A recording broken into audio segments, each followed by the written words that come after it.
Glory to God. I wanted to share with you one of the most beautiful pieces of Labradorite I cut.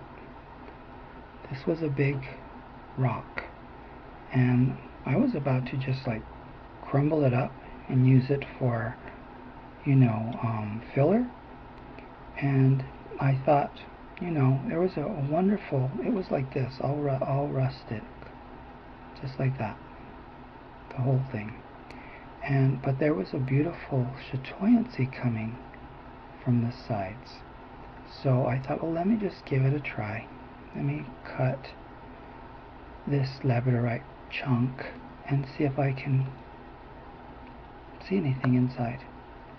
And when I did, I was so surprised. This is like the most beautiful piece of Labradorite that I have ever cut. I cut quite a bit of Labradorite, but this piece is just stunning. The color that's in there, when you turn it around, there's like purples and blues and yellows, greens.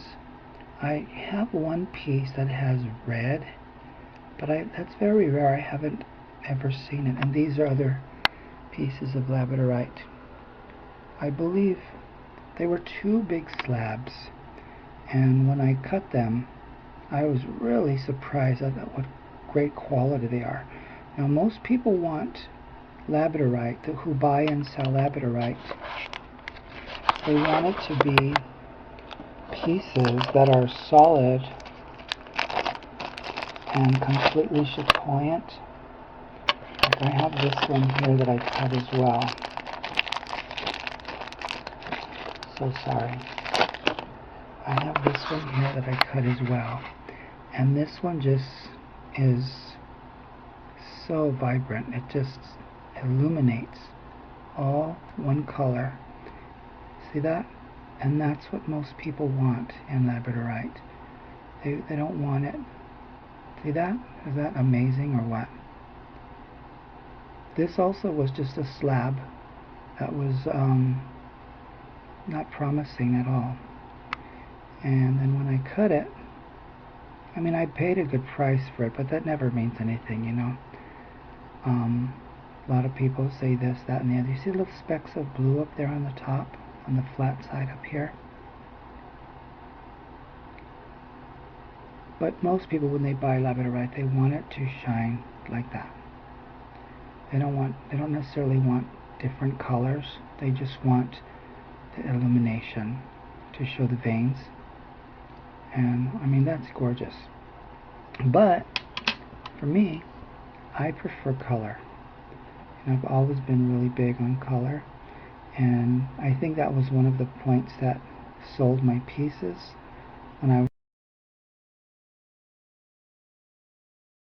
selling in Beverly Hills, because of my color combinations and how I wasn't afraid to put different components together that, by the trades standards didn't belong together. And I used to say, why not? If they look beautiful, then who cares what the value of them are? And it caught on, and people were just buying my pieces left and right. But in any case, I just wanted to share with you these Labradorite pieces that I cut. I just came across them. This is Brother Victor Morales. You see the purple right in here a little bit? This is Brother Victor Morales. I just saw this one. See that blue line in there? Isn't that beautiful? This is from that other piece that I just shared with you that illuminated the whole piece. The one color had little blue dots. See, this has a blue line through it. But it was basically just a slab, and then there's a lot of blue on this side. But you could see that it was a slab like that. And it wasn't very pretty to look at. But I had purchased it on eBay on an auction. They were like that. And they're pretty thick, so I thought, I could get a couple of slices out of that. Let me see what happens.